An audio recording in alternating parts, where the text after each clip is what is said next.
नमस्कार. आपल्या सगळ्यांचे महाराष्ट्र सोशल न्यूज चॅनलमध्ये हार्दिक स्वागत. चला वळूया तर एका नवीन बातमीकडे. आजची बातमी.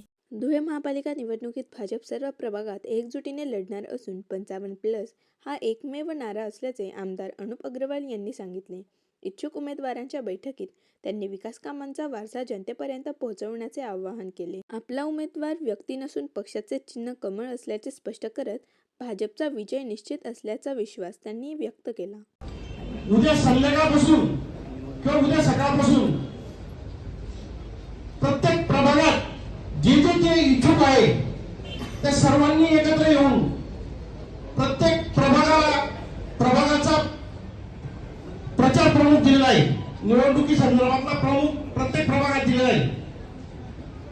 हे साधारणतः 20 ते 25 लोक हे प्रत्येक प्रभागात इच्छुकांना कॉन्टॅक्ट करतील व प्रत्येक प्रभागात उद्या सकाळपासून किंवा संध्याकाळपासून आपल्याला मत जे बघायचे ते फक्त कमळाच्या फुलाला.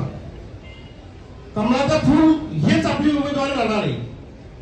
व्यक्ती म्हणून कुणीही मत मागायचं नाही. आपला जे उमेदवार आहे ते फक्त आणि फक्त कमळाचं फुल. प्रयत्न या व्यासपीठाच्या माध्यमातून केला जाईल एवढा मी तुम्हाला शब्द देतो. प्रत्येक कार्यकर्त्याला नगरसेवक व्हावं वाटतं आहे आणि ती चुकीची बाब नाही.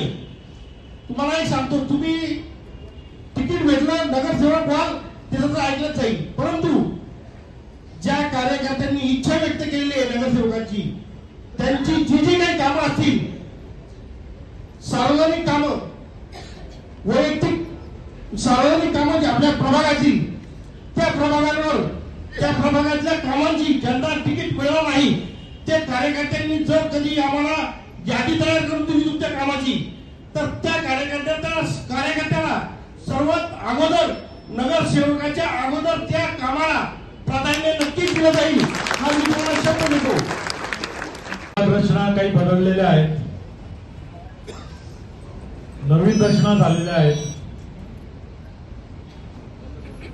आणि हे सर्व असताना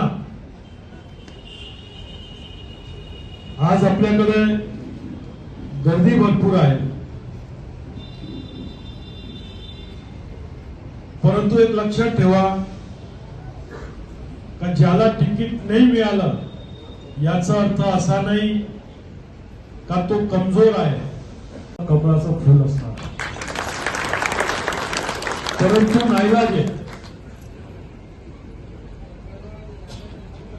संविधानाच्या चौकटीत राहून एका प्रभागात 4 आणि शेवटच्या 2 प्रभागात 3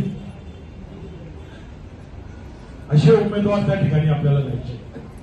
बातमी आवडल्यास चॅनलला लाईक व सबस्क्राईब करा व दररोज अशा नवनवीन बातम्या पाहण्यासाठी चॅनलला फॉलो करा. धन्यवाद.